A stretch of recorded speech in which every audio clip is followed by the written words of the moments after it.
Hi, Courtney here today to talk to you about something that honestly, I don't know if it'll be a very popular topic or not, and that is spending anxiety. Excuse me, I know I look a lot like a hot mess, but my life lately has not been conducive to getting on and filming YouTube. And so I wanted to talk to you a little bit about what's been going on and what is causing me a great deal of anxiety and what we are doing to kind of rectify that, if you will.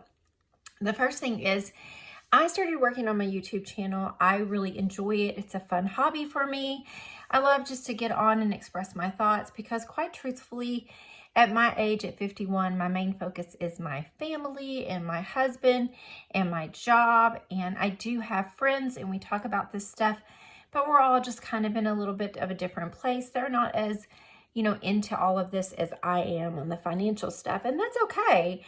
But I like to kind of meet people this way out in the internet world, if you will. So I was working on my YouTube channel. I was thinking, maybe I should just learn more as my hobby, try to make it grow. Don't know if I'll ever monetize, but that would be cool, if it did. And we own a roofing business. And about 3 weeks ago, we had really bad storms in our main clientele area. And so what happened was we got swamped with business more than I don't know if we've ever had this much business, but it's a good thing. But my job as a yoga therapist has actually slowed down. So it's allowing me to step in and do a little bit more with the roofing business. And also our Airbnb has started booking really quickly. Like I'm getting a booking a day. So I just have, I've created these businesses with my husband, the Airbnb, yoga therapy, and our roofing business. And my job now is not to be the creative, it's to be the person that keeps the wheels on the bus turning. So all that to say, that has not so much been a cost is the fact that we have a really old truck, a 1999. It's been a great truck, but all of a sudden it's starting to have problems and we need to replace it. And so that's causing me a little stress, even though I know we're going to have the money to buy cash for that because of all this work that's coming in. It's still hard to pay those exorbitant prices with the price that housing and auto market is so nuts right now. And I don't know if you're like me, but I keep reading that it's going to, go down soon. So I'm kind of just keep hoping and praying it'll go down because I don't want to buy something and then 3 months down the road, it's worth half of what we paid for it. Maybe I'm wrong. If you have thoughts about that, you can share them below, but please be nice. So the next thing is we had a vacation plan. And I don't want to get too much in the weeds about this because there are some legal issues here. We went on vacation. We had an excellent vacation. I used credit card points. I had a bunch of points to pay for almost all of our lodging costs us $350. All we had to do is pay for gas and food. I gave us a $200 a day budget. On the last day, we ran into some problems with the hotel and there is, it's a big old mess. And that has kind of taken over my life a little bit as far as being a legal issue, if you will, that I'm dealing with the hotel. And so anyway, I don't want to get into it, but I had done really well with our money. And because we had some issues with some things getting, we had some losses. I'm just going to say that we had some losses. We, we had to spend a lot of money at the end of our vacation. And then now I had a time planned with my boys to go to Colorado to see my middle son. I took my youngest son and oh my goodness, it was so expensive, y'all. The Airbnb, I had a little bit of credit, not much, so I had to pay for that. I paid for our plane tickets. I paid for our concert tickets. And then, my gosh, I forgot how much those boys eat.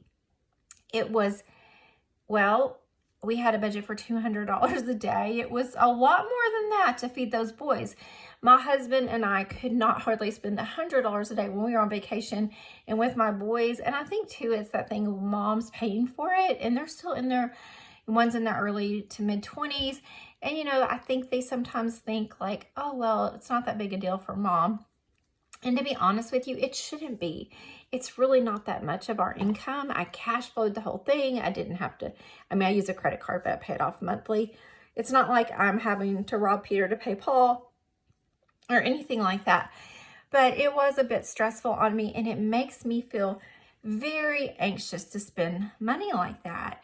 And to know, like, in my head, I'm just like, cha-ching, cha-ching, I'm just swiping this card. And even though I'm like taking the kids and saying, like, we're going to go places where, you know, we're not having steak dinners every night. Of course, I'm vegan. That wouldn't be an issue. But like, even my vegan sandwiches, they were charging me more for the meals with no meat. I'm like, this is so screwed up. Like, why are the vegan meals more expensive than the meals without the meat and dairy, which are the expensive, you know, because it's niche, I guess.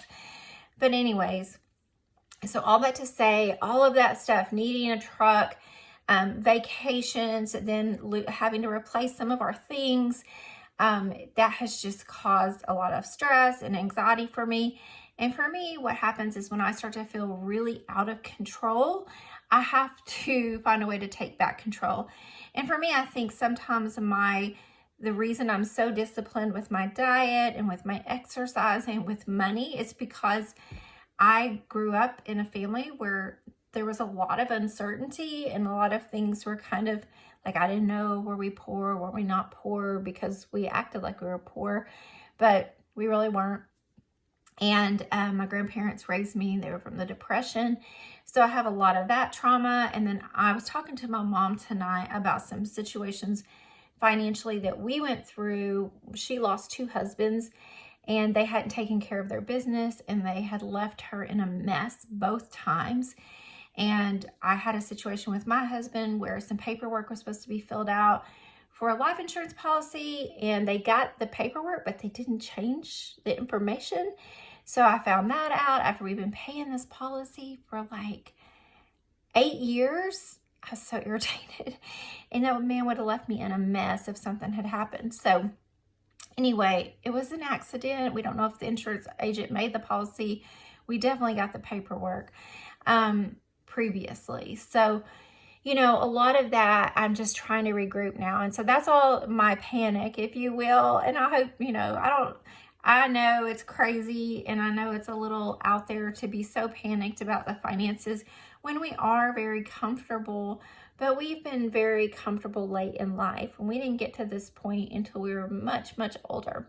So with all that saying, what am I doing? So since I've been home, I went to the grocery store. I'm back to cooking all my meals, working out at home, watching TV at home, back to going for walks, just doing needs over wants. And I'm probably not going to continue to try to sell things on Facebook Marketplace. I just don't have the luck. And we live so far out of town. It's not really conducive to like drive into town to meet someone for $15. So what I'm going to do is I'm going to call the resale shop, the boutique that I take my clothes to, and I'm going to see how much money I have, and I'm going to cash in my money, I think, for the first time ever, unless I find something there that I want. And I'm going to sell the rest of my clothes there. And then I have a friend-ish acquaintance who is opening a new homeless shelter, and I think I'm going to drop the rest of the stuff off there. So in a way to kind of rein it all back in, I just go back to my roots. Not spending money, having days where I don't spend money, being mindful of what I'm spending, trying to save more, pack our snacks, pack our lunches. And honestly, I feel like one of my hobbies is saving money. I'm really good at saving money. I'm really good at not spending. And so when I have moments of life, I remind myself that water and money are very similar. Sometimes it's flowing and sometimes it's turned off or turned down. And we've had a lot flowing out lately, and I have the power to turn that down. And so hoping that it stays that way and we get to do that soon. So I'll take some good vibes that we find a decent, priced truck, and that all goes well, because we keep having our other work truck in the shop all the time. So thank you so much for listening to me. How do you regroup, and how do you deal with spending anxiety? If you've been a really frugal person for a long time, and then you have to spend a lot of money, or you choose to spend a lot of money, but it creates a lot of anxiety, how do you regroup when that happens? Thanks for listening to me. This has been kind of, I guess, a rant, if you will, which I don't really like that, but I just love to hear your comments about how you handle things like this. Thank you. Bye-bye.